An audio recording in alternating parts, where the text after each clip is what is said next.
Je crois qu'il va falloir bientôt songer à ranger nos maillots de bain. Oui, c'est la fin de l'été. Bon, mais c'est encore l'été, c'est encore l'été, au moins pour une semaine. Et si on partait en Italie? Allons-y. Télérama, Cercle polar, les dessous du roman noir. Salut à tous et bienvenue dans le Cercle Polar, le dernier Cercle Polar spécialité, Christine. Pas trop nostalgique, ça va? Non, j'aime bien la rentrée aussi, vous savez. Oui, et puis alors là, on vous réserve des choses. Il y a beaucoup de choses dans la rentrée polar, vous verrez ça. Alors là, on va parler d'un roman italien, d'un auteur qu'on connaît bien, qui s'appelle Valerio Varesi. C'est son nouveau, ça s'appelle Les mains vides et ça paraît chez Agulot, comme d'ailleurs toutes les traductions françaises de Varesi.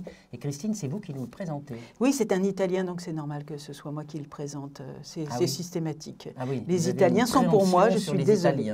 Et surtout qu'on retrouve dans Les mains vides ce commissaire Soneri, qui est un commissaire un peu particulier, qui nous fait découvrir la ville de Parme comme si elle nous était à nous aussi familière.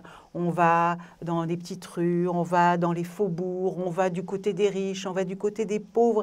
Et c'est ça qui intéresse en fait Valerio Varesi, plus que des histoires de meurtres.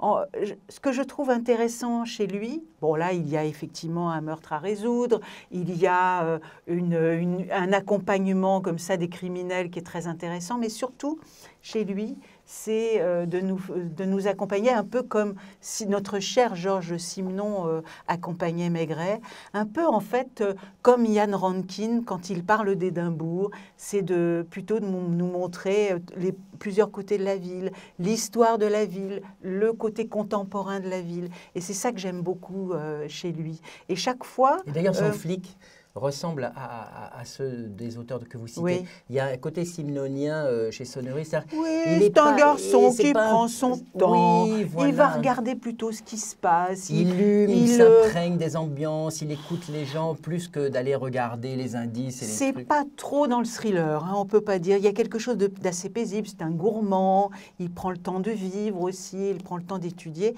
Et je trouve que c'est ça qui est peut-être plus fort encore que pour une fin d'été, un peu de prendre le temps d'aller de rue en rue. Pour la fin d'été, c'est que moi, ce que j'ai apprécié beaucoup dans ce roman, c'est son charme mélancolique. Oui, il est très... C'est-à-dire que... Il est mélancolique, Varesi, toujours. Oui, hein. Et là, en fait, son personnage, c'est un peu son porte-parole.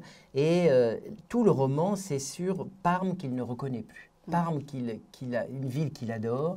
Parme qui a été, il insiste beaucoup, d'ailleurs c'est assez politique, qui a été une ville rebelle, qui a été une ville de gauche, qui a été une ville qui a été parmi celles qui ont le plus résisté à Mussolini et au fascisme.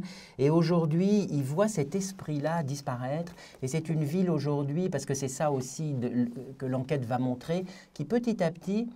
Elle s'est vendue. Aux mains, voilà, c'est vendu. C'est-à-dire qu'en fait, c'est la nouvelle criminalité en col blanc où des financiers, des gens de l'immobilier travaillent avec les mafias du Sud qui sont venus s'installer là.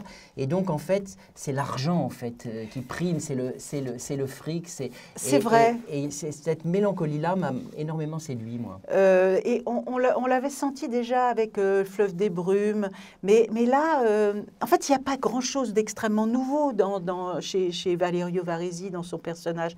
Quand je disais qu'il était très proche de Ian Rankin, c'est un petit peu, ce sont ces auteurs qui sont ancrés dans une ville et qui veulent en montrer à la fois toute la beauté et toute l'abomination. Et il le réussit très bien avec cet esprit italien de vagabondage qui est absolument magnifique. Une très belle écriture du détail, écriture qui prend le temps, écriture qui a aussi un petit œil plaisantin par moment, mais surtout beaucoup de mélancolie. Et c'est bien de terminer l'été avec un soupçon de mélancolie. Mais peut-être qu'on peut terminer l'été, passer quelques jours à Parme, par exemple, et plutôt que de lire un guide de voyage, on peut lire le Varesi, parce que c'est une très bonne introduction. Juste avant de faire ses bagages et de rentrer en ville ou ailleurs, ou ne pas rentrer.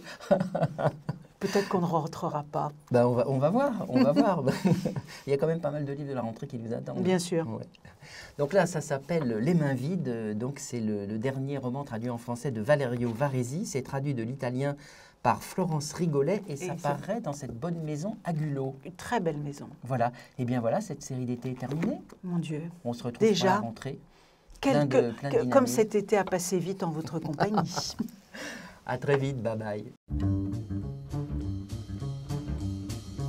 Télérama. Cercle polar. Les dessous du roman noir.